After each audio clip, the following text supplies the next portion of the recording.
Guys, Sreemangal পর্যটক এলাকা দেখছেন, কত সুন্দর এরিয়া, দেখার মতো জায়গা, ভালো লাগার মতো দৃশ্য, জোড়া জোড়া কবুতর।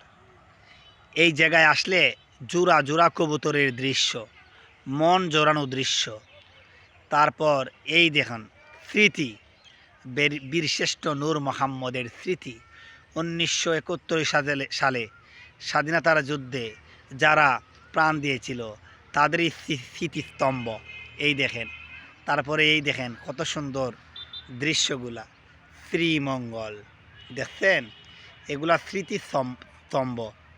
এই স্বাধীনতার সময় ওই জায়গাতে যারা মিটিং করেছিল, যারা স্বাধীনতা যুদ্ধের সময় যারা ওই জায়গা থেকে ব্যাটালিয়ানরা ওই জায়গা থেকে স্বাধীনতা পরিচালনা করেছিল, এটা হলো স্মৃতিস্তম্ভ। তো এই জায়গাটা আমার অডিয়েন্সকে, যারা এখনও শ্রীমঙ্গল আসেন নাই, তাদেরকেই আমি শেয়ার করার জন্য এই তাদের